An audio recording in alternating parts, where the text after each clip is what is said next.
Un truc dont on avait parlé ensemble, c'était que tu voulais peut-être recruter des gens, d'autres copywriters. C'est toujours un truc que tu cherches à faire, recruter du monde. Donc, du coup, toi, devenir une agence essentiellement. Ouais, tout à fait, ouais. Alors ça, c'est quelque chose qui est en cours. Donc j'ai un recrutement qui est prévu en septembre, parce que là, je voulais laisser passer les vacances d'été, la période de l'été qui est toujours un peu particulière à gérer. Et donc, en ce moment, je fais appel à des freelances. Je fais appel à des freelances. Et donc, en septembre, il y aura un poste à pourvoir en copywriting sur la région lilloise, du coup. Parce que au départ, je pensais faire en télétravail.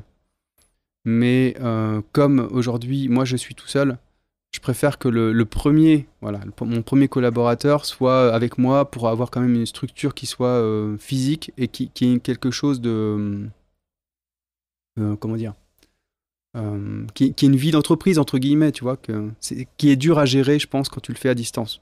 Ouais, c'est ce que j'ai fait aussi. En tout cas, moi, dans les premiers mois, je pense que c'est utile d'avoir les gens sur place pour te synchroniser un petit peu sur les manières de communiquer, et avoir une immersion un petit peu au démarrage.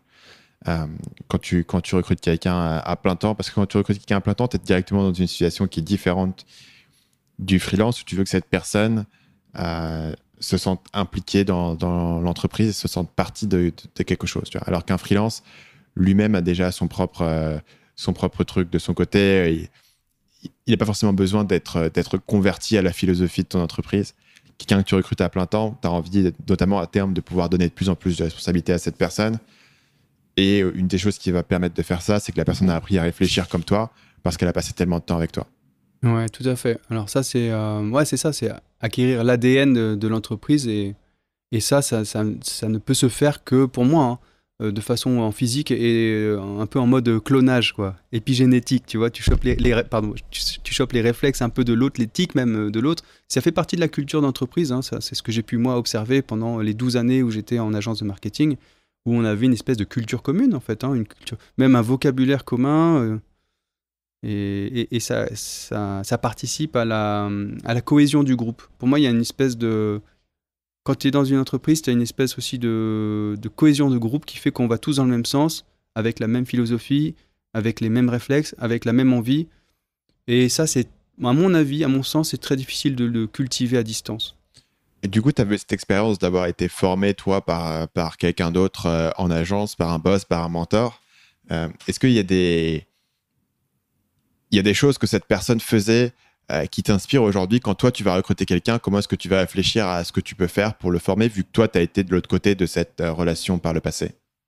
Ouais, tout à fait. Alors, il y a des réflexes que moi, je vais prendre comme point de repère, parce qu'il y a des choses qui m'ont vraiment plu, vraiment formé, vraiment semblé essentielles.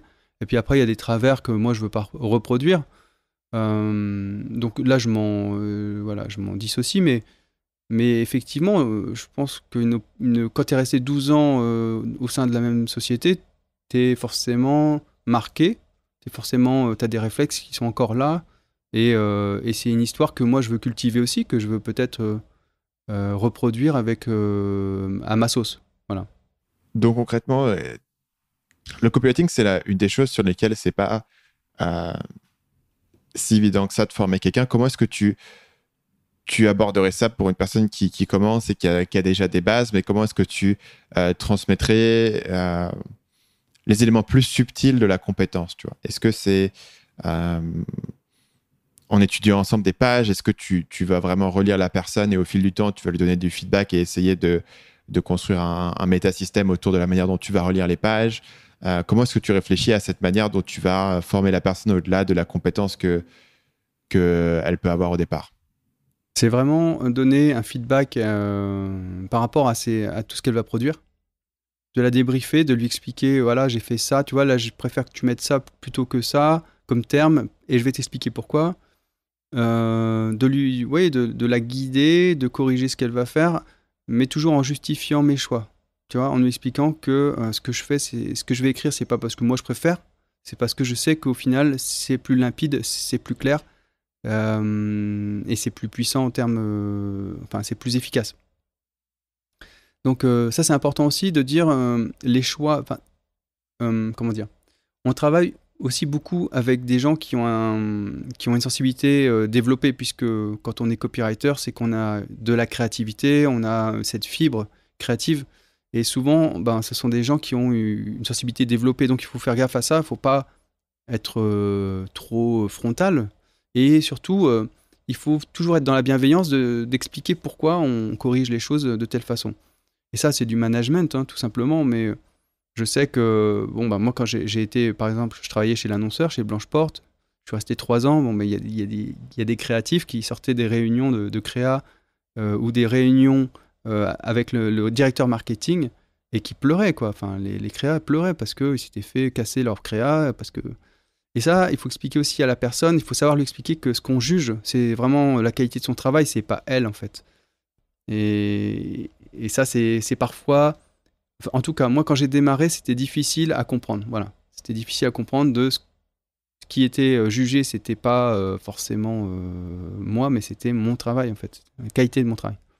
Par exemple, une situation dans laquelle je me retrouve parfois, c'est que quelqu'un a écrit quelque chose et il y a des bonnes bases, mais c'est pas encore parfait. Donc là, tu as 2 choix. Soit tu peux, toi, le réécrire rapidement et le réécrire et voilà, et ça sera bien fait et tu n'y penseras plus.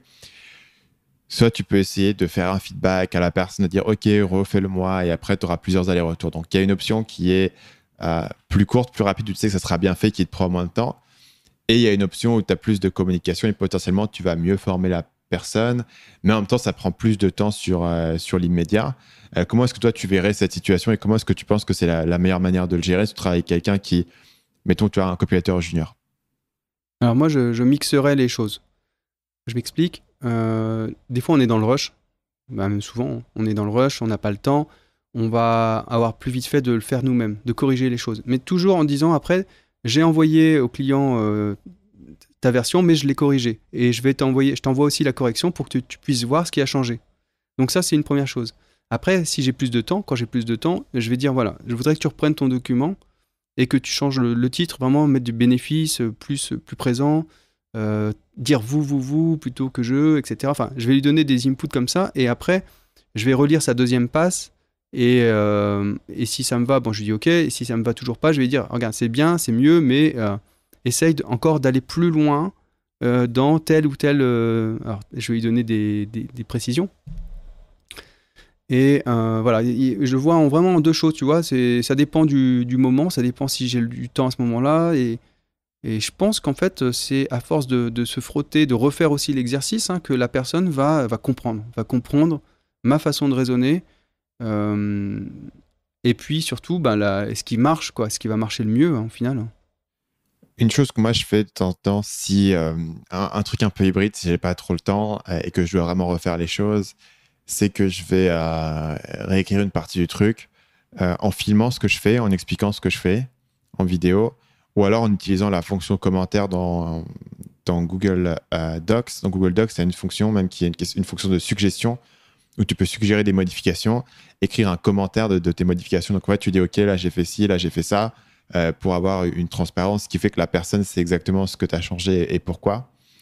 Mais après, j'ai toujours l'inquiétude que quand je fais ça, c'est pas aussi bien que l'avoir forcée à le faire elle-même. C'est pour ça que je te posais la question. Effectivement, j'imagine qu'il y a toujours la problématique du temps. Tu fais un peu une décision à ce niveau-là.